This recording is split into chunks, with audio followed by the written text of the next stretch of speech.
¿Me están escuchando, chicos? Hola. ¿Escucha? Sí se escucha, doctor. Sí, el problema es en la compu, así que vamos a tener que hacer acá. Ya. Bueno, el trigémino ya hemos casi terminado, ¿no? Hablábamos de lo que es la neuralgia del trigémino y la evaluación, ¿no? Bueno, estos tratamientos de la neuralgia trigémino, pues básicamente con medicamentos anticonvulsivantes, ¿no? Como es la carbamazepina, otros medicamentos como la motrigina, la gabapentina, pregabalina, ¿no?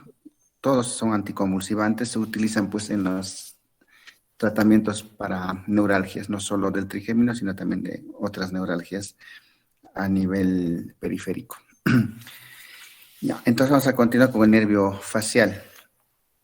El nervio facial, pues, es un nervio mixto que tiene un componente motor que va a determinar lo que es la inervación de los músculos de la expresión facial, ¿no? Todo gesto que hacemos con la cara es dado por el nervio facial. Tiene un componente sensitivo, ¿no? Que es el que va a llegar a los dos tercios centros de la lengua y también la sensibilidad del dorso del pabellón auricular, unir una parte del conducto auditivo externo, ¿no? Lo que se llama el área de Ramsay-Hunt. También este nervio va a tener fibras parasimpáticas que van a inervar lo que son las glándulas lacrimales y salivares, como también las glándulas submandibular y sublingual, ¿no? En caso, por ejemplo, de haber una parotiditis, ¿no? También una secreción de saliva inadecuada en el caso de las parálisis faciales. También se altera lo que es la parte parasimpática. ¿Cómo exploramos el facial? La función motora, pues inspeccionamos la cara, presencia de asimetrías que vamos a ver al reposo, ¿no? A la observación simple, una parálisis facial, por ejemplo, ya se va a evidenciar que hay una asimetría de un lado con el otro, ¿no? Te pedimos al paciente que eleve las cejas, que frunza la frente, ¿no? Para ver las arrugas frontales, que cierre los ojos, que sonría y también que nos enseñe los dientes, ¿no?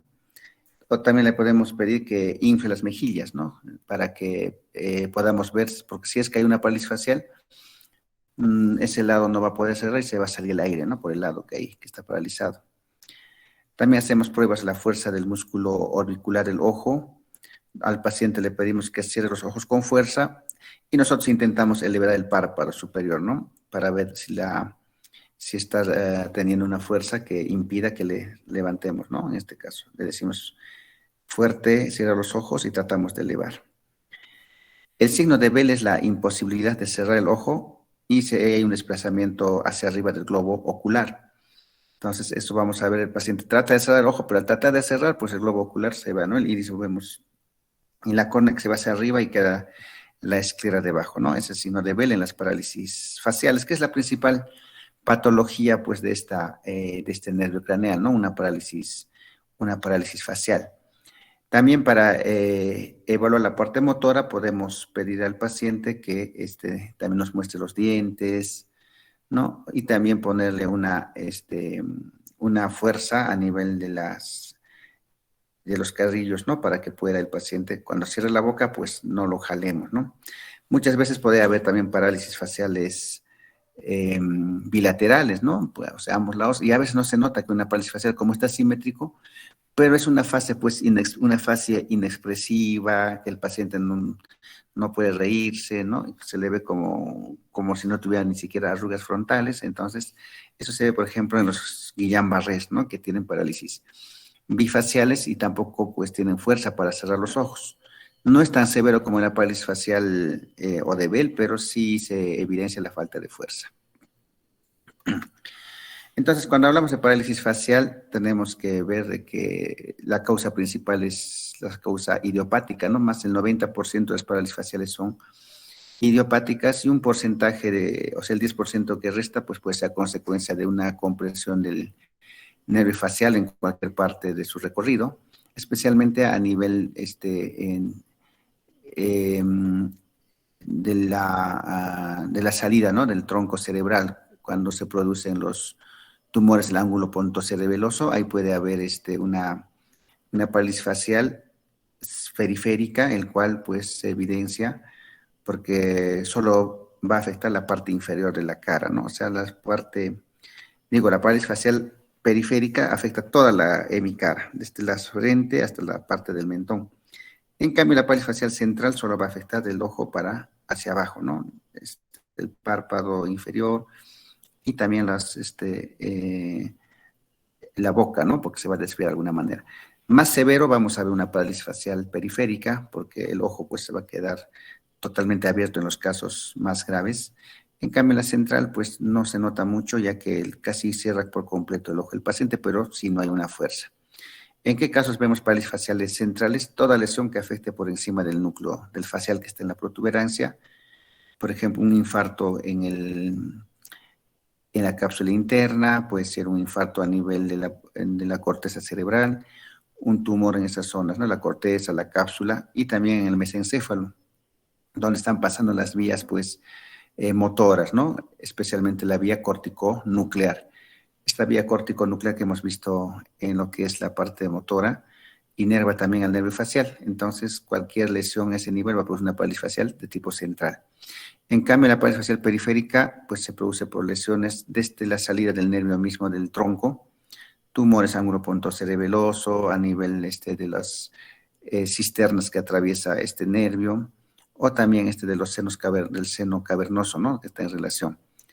Y las más frecuentes son ya pues más periféricas, como la parálisis de Bell, que pues en unas teorías dice que es de causa autoinmune, ¿no? Especialmente a algunos virus como el herpes, que puede producir parálisis faciales periféricas, ¿no? En este caso, pues justamente vamos a hacer estos exámenes para poder determinar si es primero central o periférica y luego pues determinar si es periférica algún tipo de terapia, tratamiento, ¿no? O sea, la parálisis facial periférica también va a mejorar de acuerdo al tipo de lesión que pueda tener el nervio, ¿no? Si es una lesión solamente de la parte de la mielina, pues se va a recuperar muy bien, pero si también ha dañado el axón, muy probable que quede muchas secuelas, ¿no? En el paciente con una lesión de este tipo.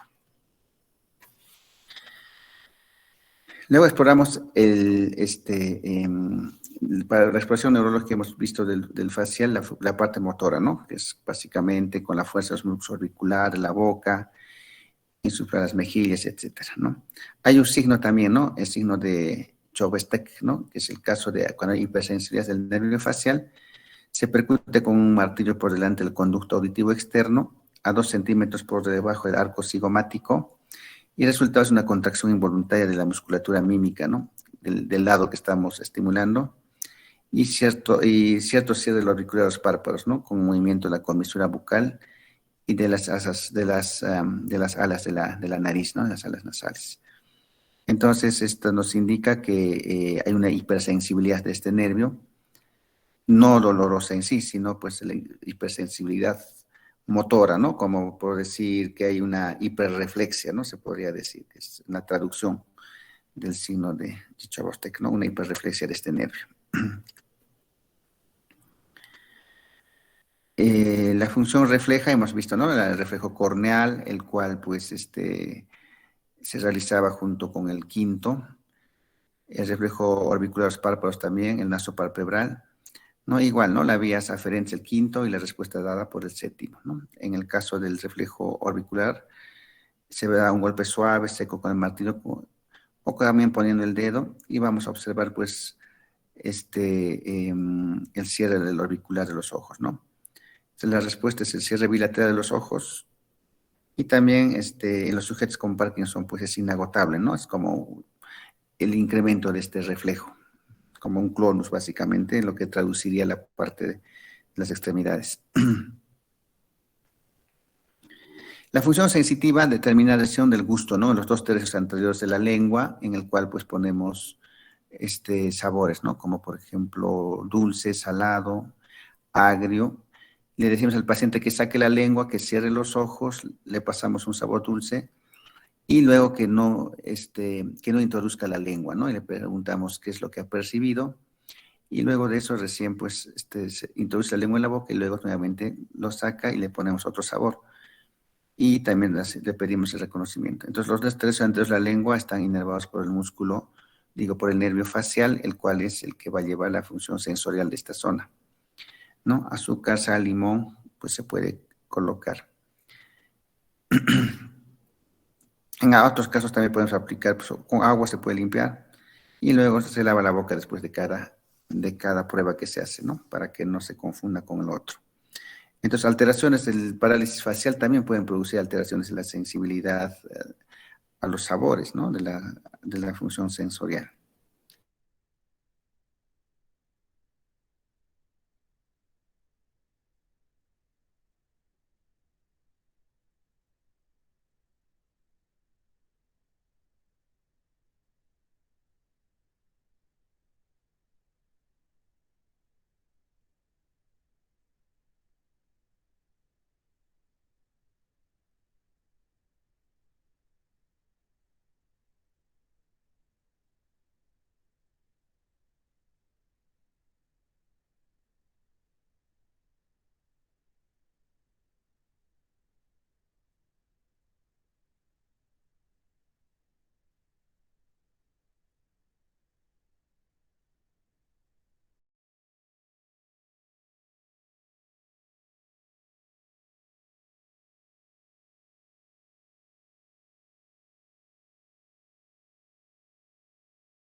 Periférica del nervio facial, que bueno, primero hay que descartar, ¿no? Que sea una cuestión secundaria, ¿no? Como el 90% son para este Bell idiopáticas. Cuando es secundaria, pues dos cosas, ¿no? Uno, que va a empeorar día tras día, no va a haber mejora. En cambio, las parálisis idiopáticas o de Bell tienen mejora pues a la semana, a las 2 semanas, si el paciente se encuentra con algún tipo de mejoría. En cambio, si no hay mejora y está empeorando, pues hay que pensar algo secundario. Y casi siempre, pues, es difícil que solo afecte al facial. Por ejemplo, un tumor en el ángulo punto cerebeloso, aparte del facial, y el paciente empezará a sentir también tal vez vértigo, ¿no? Entonces ahí hay que sospechar de otro tipo de patología.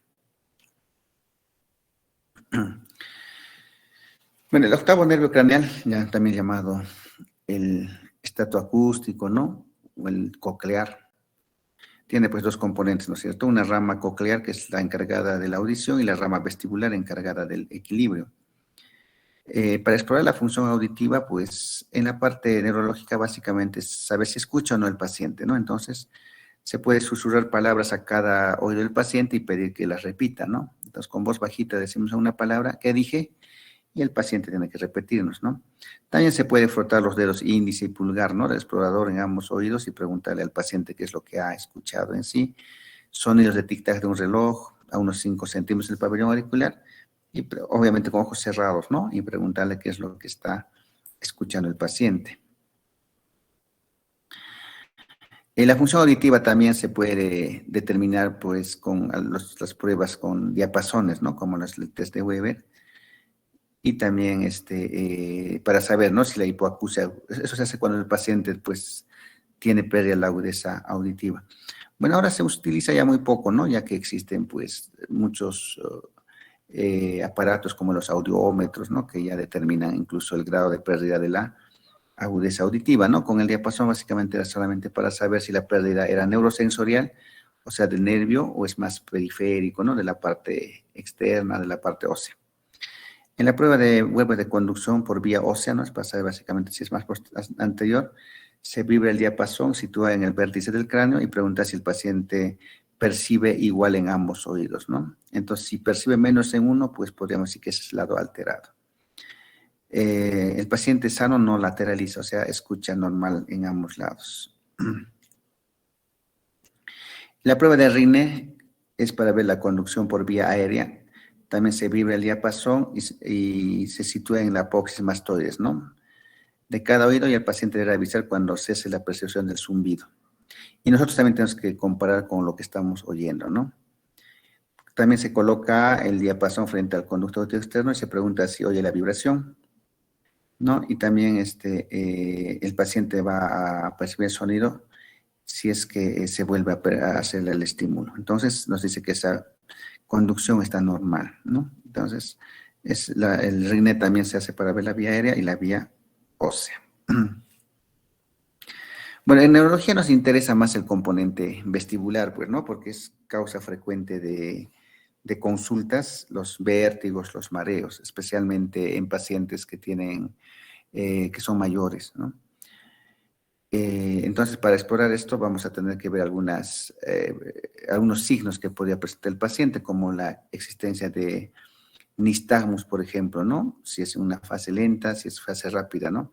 Entonces, para definir la dirección del nistagmo hacia el lado contrario de la lesión, especialmente en lesiones centrales, más que vestibulares, ¿no?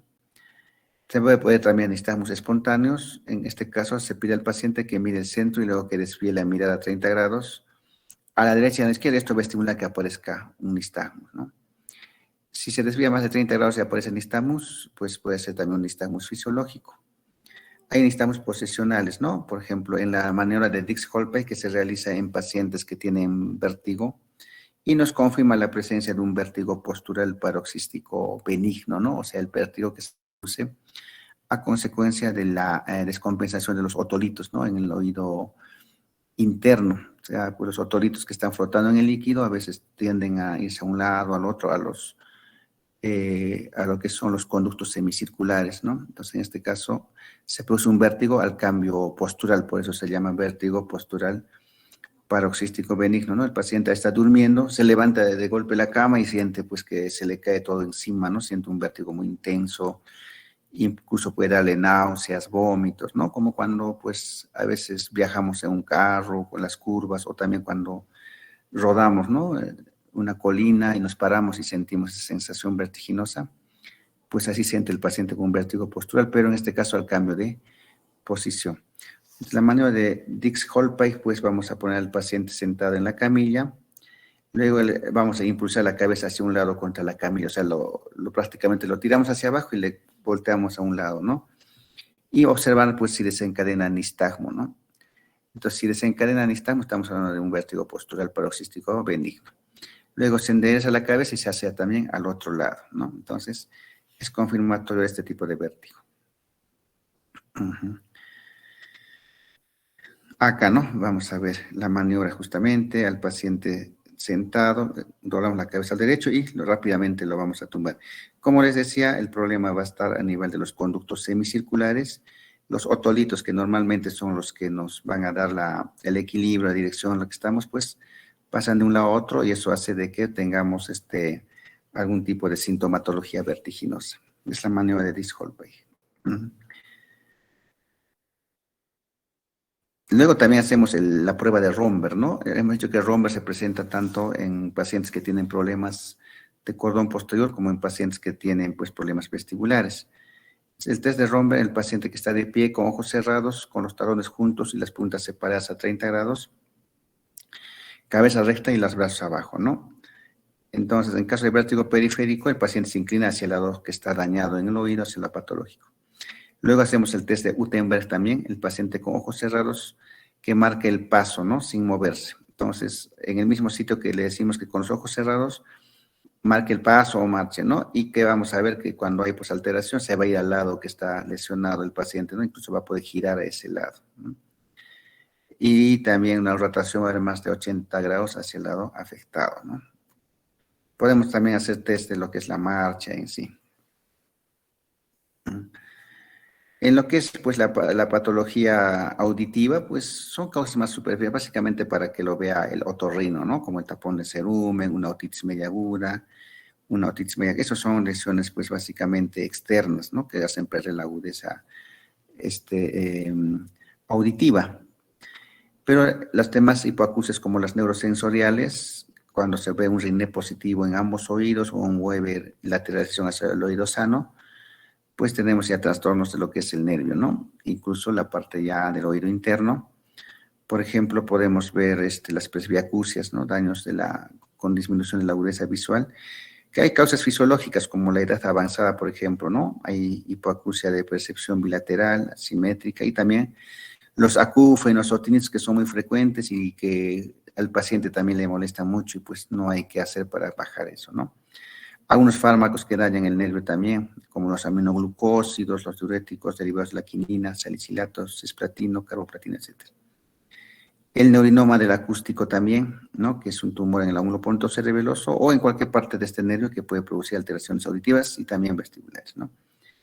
La hipoacusia neurosensorial unilateral se presenta también de forma espontánea muchas veces, entre los 35 y 60 años, ¿no? A veces necesita una resonancia magnética porque podría haber un neurinoma. Si es una neurinoma, se hace microcirugía, radiocirugía, pero si es de causa idiopática, pues muy probable que se quede, ¿no? Esa hipoacusia y el paciente necesita usar luego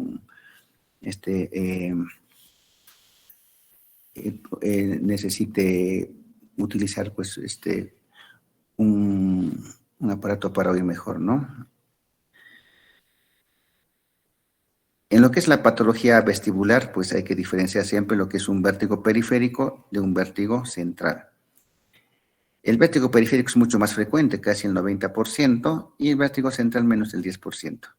La sensación, ¿no? El vértigo periférico es de giros del objeto, ¿no? O sea que, por ejemplo, me estoy dando la vuelta, o sea, las cosas se dan la vuelta a mi alrededor.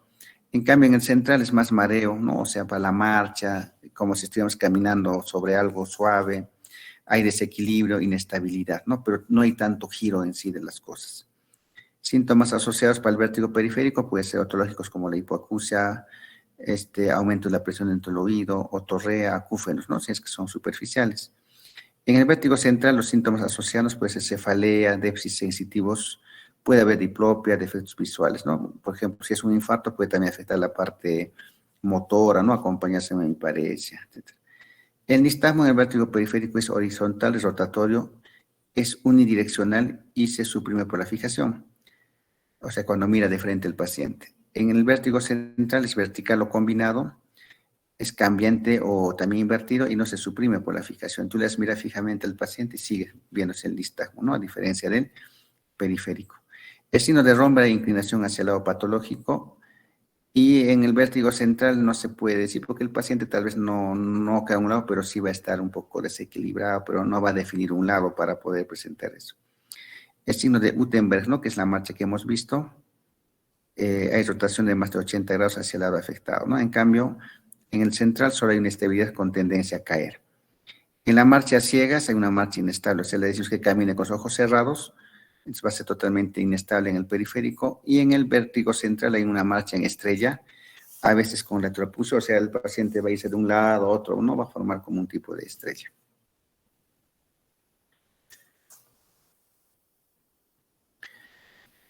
El nervio glosofaringio y el nervio vago se van a evaluar juntos, ¿no? El noveno y el décimo.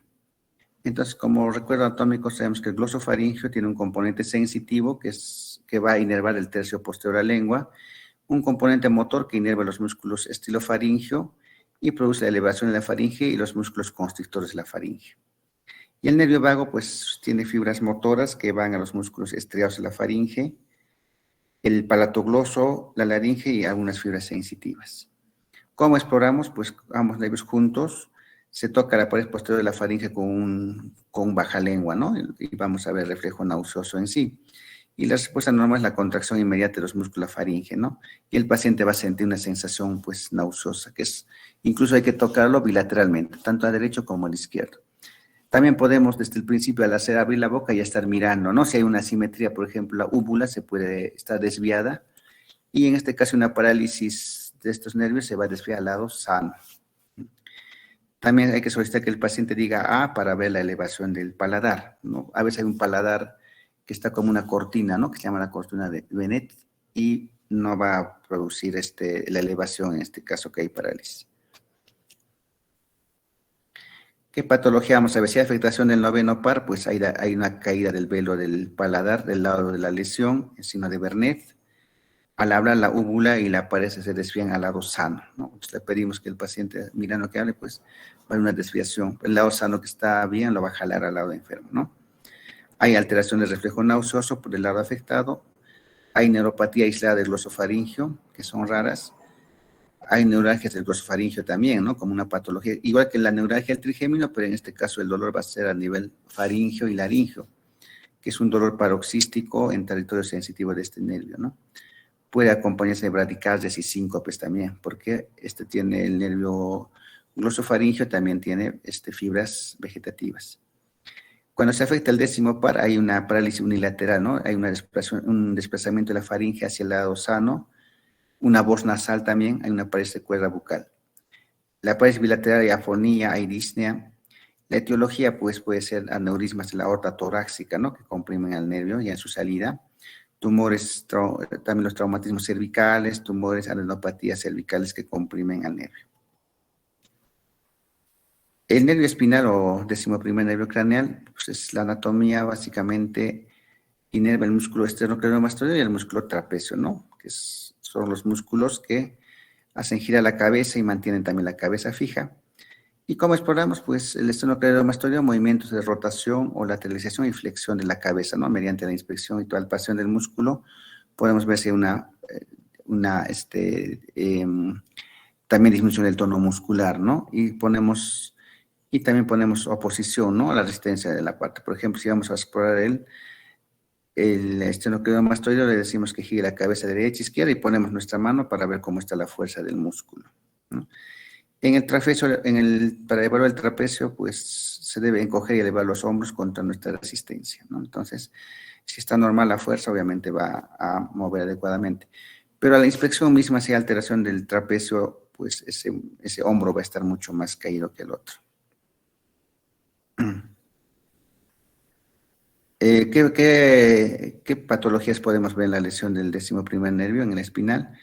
Puede haber debilidad de rotación de la cabeza hacia el lado sano. Hacia el lado sano es la parte de debilidad. Descanso del muñón del hombro también, o descenso del muñón del hombro. Hay una basculación del hombro hacia afuera. O sea, podemos ver que es como si estuviera, cuando camina especialmente se va a ver eso, ¿no? Que está descendido y un movimiento pues que no es normal. Y al evaluar poniendo la mano, pues hay debilidad de la elevación del hombro.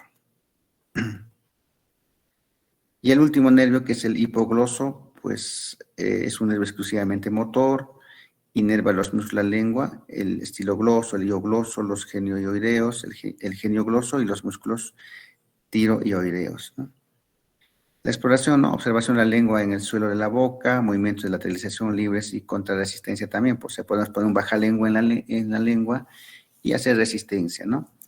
Puede haber atrofia, fasciculaciones, ¿no? Por ejemplo, es una hemiatrofia por lesión de uno de los hipoglosos. En sí puede ser unilateral, pero consecuencia de tumores, aneurismas. Pero las enfermedades degenerativas como el ELA, que sí puede afectar a la lengua, pues la atrofia va a ser generalizada, ¿no? No solamente un lado. Y también el ELA, pues puede producir fasciculaciones, ¿no? Como lo que es una lesión de segunda neurona, ¿no? Vemos la lengua y atrofia con algunas fasciculaciones, nos habla de lesión de segunda neurona a la salida del tronco cerebral, básicamente. ¿Qué patologías vemos en el hipogloso, no? Las supranucleares, o sea, por encima del núcleo, a nivel de lo que es cápsula interna o mesencéfalo, protuberancia. Hay una paresia unilateral. La desviación es leve, ¿no? Y la desviación al protruir la lengua hacia el lado paralizado. No hay atrofia y no hay fasciculaciones. Las lesiones pseudobulbares son lesiones bilaterales, es intensa y no hay atrofia, ¿no? Porque es lesión de primera neurona. Las que son nucleares y tronculares, pues esos son unilaterales hacia el lado paralizado. Hay atrofia y fasciculaciones, puede ser en el lado de la hemilengua o también bilateral. No hay otra patología, es la lengua geográfica, pero es más genética. En sí, Cuando hay una alteración central, pues no vamos a ver mucha atrofia ni fasciculación, pero en las lesiones periféricas sí se va a ver rápidamente, ¿no? Una lengua del oro incluso se llama, porque es una lengua bastante atrofiada, puntiaguda. La causa más frecuente de lesiones de estos nervios son pues, el trauma quirúrgico, ¿no? En cirugías del cuello, porque en esa zona el glosofaringeo pasa, ¿no? A nivel cervical. Las endarectomías, la cateterización de una vía venosa central también puede dañar este nervio. Y los neurofibromas, ¿no? Del hipogloso, especialmente en mujeres. O sea, en el medio mismo aparecen pequeños neurofibromas que hace de que la función del nervio se altere totalmente. Bueno, eso sería todo, chicos. Nos hemos expandido un poco porque ha habido fallitas en la computadora. Entonces yo a su compañera delegada le voy a pasar las diapositivas, ¿no? En este caso, pues ahorita estoy sin esta otra computadora que le estoy pasando, así que voy a tratar de sacar las diapositivas originales. Ok, chicos, entonces acá terminaríamos el tema para el examen y no les voy a dar solo diapositivas, sino también les estoy poniendo para que puedan leer otros PDFs y obviamente el libro que se les ha mencionado, ¿no? Los dos, incluso los de la Argenta y los de Semiología General. Listo, chicos, entonces vamos a coordinar para el examen con la delegada. ¿Me escuchan? Estoy todavía, ¿no? ¿O no? Sí, doctor. Ah, ya, fue bueno, porque como a veces uno no se da cuenta si está o no. Listo, chicos, entonces voy a estar coordinando con la delegada. Nos vemos. Gracias, doctor. Buenas noches. Chao. Buenos días, doctor. Buenas noches. Buenas noches. Gracias, doctor. Gracias, doctor. Chao, chicos, chao.